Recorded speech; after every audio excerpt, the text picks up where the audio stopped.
This video might be the most important video you ever watch regarding blood pressure. One of the most unique things that causes high blood pressure that no one ever talks about, I haven't even found a video on YouTube describing this, is the relationship between pain and your blood pressure.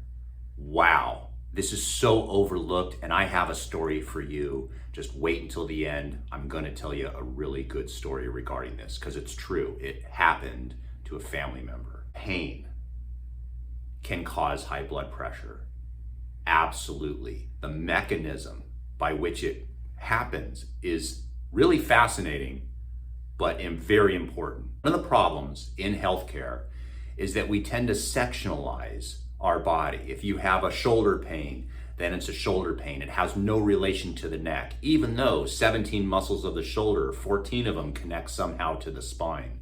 But yet we want to separate the spine and the shoulder. Blood pressure becomes its own entity and its own diagnosis and is thought of as separate from other things. Well, almost 95% of all high blood pressure is what's called idiopathic, which means they don't know the cause, which if you have a condition and you're in a profession and you don't even know 90% of the time why it's being caused, there's something wrong. The pain that you experience from any musculoskeletal disease or even just any other thing can significantly raise your blood pressure. And doctors miss this all the time. It's shocking. When you go to a doctor, and let's say you have a painful shoulder or a painful back, or I have a patient coming in right now. Yesterday, they just fell off their bicycle. They went over the handlebars mountain biking. The wife called, of course, and said, hey, can my husband come in? He can hardly walk. Guaranteed, if I take his blood pressure is going to be a lot higher than normal. Pain will have an effect on our body globally. It's just not the localized area. So this patient that's coming in right now, you can't view him as just a low back patient and everything else would be normal. When you have significant pain, number one, it stimulates the sympathetic nervous system. This is our fight or flight part of our nervous system. And this will do numerous things. Number one, it will constrict the blood vessels and try to essentially increase the heart rate because of fear, pain, and a threat to our brain. That is important because what that means is if a person's in pain, then if you take their blood pressure while they're in pain, their numbers are going to be significantly higher. The second thing is when you have pain, your body, again, part of the nervous system's function is to stimulate other organs during this process for that fight or flight situation. Cortisone, or cortisol specifically, is stimulated from our adrenal glands when we're in pain. Cortisol has another effect in that it will stiffen the arteries or constrict the arteries or inhibit nitric oxide production. When you're in pain, you're not taking deep breaths, thus reducing nitric oxide production.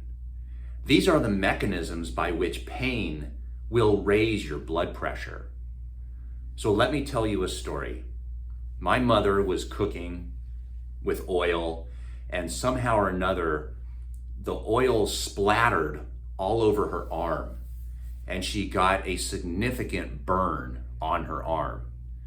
She had to go to the hospital, and then she eventually went to a burn center for her injuries. The burn center took her blood pressure. Now, I don't know the details of this, but I hope to God they checked it on this arm and not the arm that was burned, right? You never know.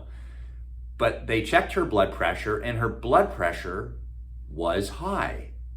She was in significant pain. Her body just went through a trauma. What happened was they sent her back to the hospital and wanted to put her on 3 different medications for high blood pressure. It's almost like they ignored the fact that she was in a lot of pain and had an injury, found the blood pressure, and prioritized the blood pressure and said, oh, that's the disease you have. What's going on here? How do people not recognize that pain can raise your blood pressure? And the blood pressure is high currently only as a reaction to the problem. I'm going to calm down because this pissed me off. It really pissed me off. All right, let me take a breath. All right, I'm calm. My blood pressure went down. The issue here is that when you go to a doctor, you may have white coat syndrome, fear. Fear does the same thing. It creates a sympathetic response. That sympathetic nervous system constricts your blood vessels. The sympathetic nervous system stimulates your adrenal glands to produce cortisol. That further constricts your blood vessels. The fact that you're in pain causes high blood pressure. This is very much overlooked. The doctors, by the way, told my mother that we need to treat the blood pressure because otherwise you're going to die of a stroke or a heart attack. Now, here's the deal. Yeah, they're right in one sense that if your blood pressure was that high in a resting position during rest, that you would be at risk of high blood pressure, of a heart attack or stroke. But this was a unique situation. I can go out right now and do 30 jumping jacks and 30 push-ups, and immediately you check my blood pressure and my systolic number at least is going to be significantly high. But then you give me 5 minutes to relax and the blood pressure will go down. You wouldn't give me medication based on the numbers right after I exercised. Or let's just take some oil, burning hot oil, and pour it over my entire arm, and then take my blood pressure and see what my blood pressure is and go, oh my God, your blood pressure's so high, we need to treat you, you're gonna have a heart attack or stroke. And now you're on medications for the rest of your life because of that one incident.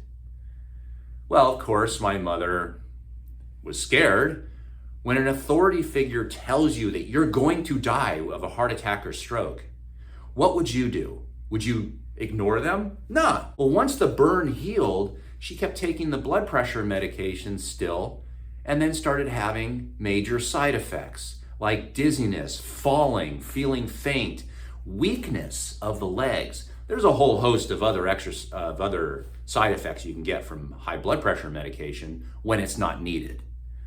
So in this particular case, the blood pressure medication was given to a patient during a time of extreme pain because they found the high blood pressure during that extreme pain. And I have patients all the time that have this.